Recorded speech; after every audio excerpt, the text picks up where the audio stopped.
In this tutorial, we're going to cover the basics of Python so that we can begin simulating our models using Python. So we're not going to cover so much the syntax and theory, but rather just build up a framework so that we can simply input our new differential equations, new variables, and play around with it to see the impact of changing those variables and simulate the models. First, we're going to organize our code, and we're going to do that like so. So we're going to start with importing packages.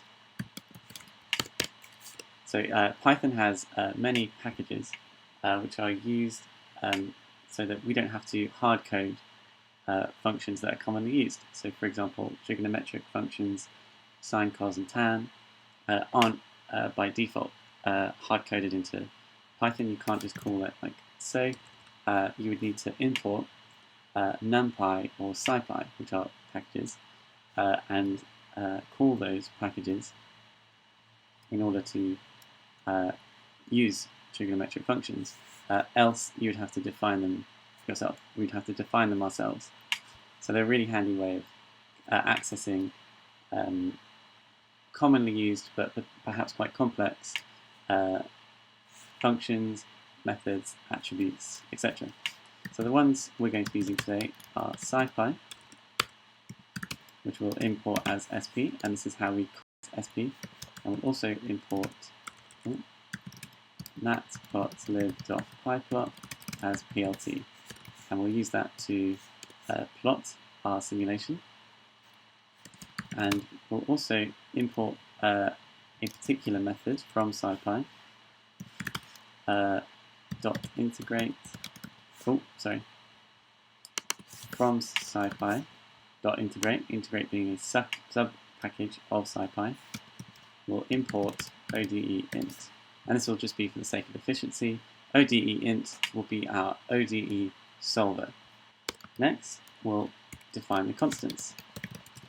So we need to define the constants of our model. So this might be our transcription constant, KTX, or the apparent dissociation constant, capital KD. For the sake of building up this foundation, we won't write any constants in particular, but this is where we would define them. Next, we define the ODEs to solve. Now, the way ODE int takes in our model is by defining a method which we'll call ODEs, which has inputs which we'll call variables and t. And we close it with a colon, and then we'll need to return something later on. So this is how you define a new function or method in Python. So variables equals a list of concentrations. So for example, we could have, if we had two variables, we could have mRNA and protein, which will be defined as such, mRNA, comma, protein with 2 square brackets. That's how you define a list in Python. And T is our time array, which is an array of time steps, or time values from our initial time to our final time, with so many steps between those 2 points in time. From variables, we define our each variable within the function. So e.g. we say mRNA is the first variable of the attribute of the list, variables. So we index it like so, So variables is the mRNA is the first element in the variables list up here, and in Python you call the first element by indexing it, with a 0, not a 1, with a 0. So yeah. We then define the ODEs using these variables. So here we define the ODEs. And then finally, return a list of those ODEs. So ODE1, ODE2, etc. So this is a list. This is a list of ODEs. Returns a list of ODEs. Now that we've defined the ODE, we then solve. Solving the ODEs.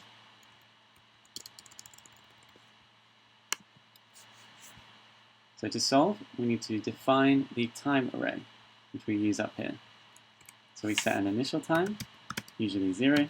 We set a final time, say 1 hour or 3,600 minutes, and total is 10 or 100,000 time steps.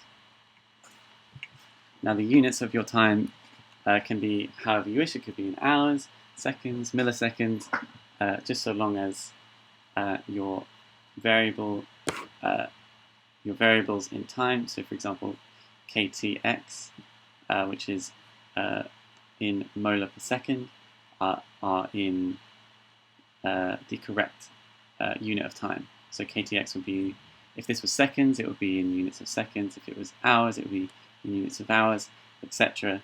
You just need to make sure your units are consistent across your code. And that goes for not just time, but all variables. It's best to have everything in molar or nanomolar or however you wish, but not mix them up, because having them interact with each other gets quite fiddly if they're in different units. We then define the array of time values, the time array. So t equals, it's a method we use, which is a function, which is part of the SynBio package. Takes the initial time, takes the final time, takes the total number of time steps, and it returns a time array. For us, it returns a time array. We also need to set the initial conditions for our concentrations, and we'll set that as a list of values. So for example, if we had, for our mRNA and protein example, we might have 0 mRNA initially and 0 protein initially. So that's how we would write our initial conditions variable. Finally, we solve our ODEs. So we define a variable solution equals ODE int, which is our ODE solver. It takes in ODEs, the variable we defined up here. It takes in our initial conditions, and it takes in our time array, and it returns a solution. It returns a 2D array of solutions for our variables, each column being a different variable. So, for example, our first variable, variable 1, we would index the solution variable as such. We want everything in the first row, but only the first column.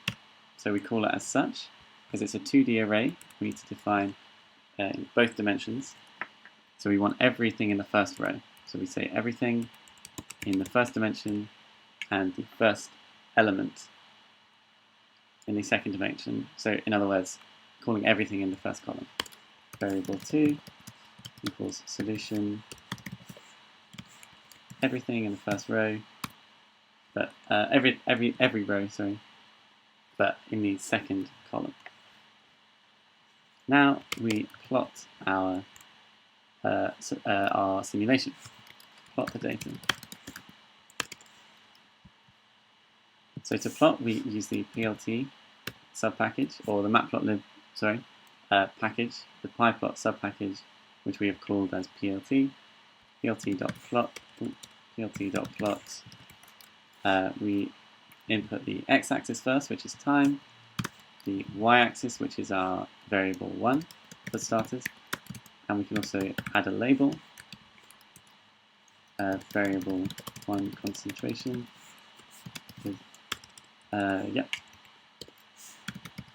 We'll do the same for our second variable. You can just copy this line over and change that to a 2 and that to a 2 as well. We may want to add a title. This is a graph. We may want to add a X label. And likewise, we may want to add a Y label as such. We may want to plot a grid, plt.grid. Need the brackets because grid is a method, which plots the labels we've given up here. And then finally, plt.show will plot these two graphs.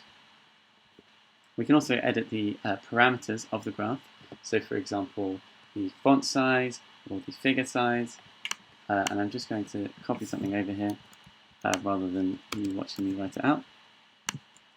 So we define params as our parameters for the plot.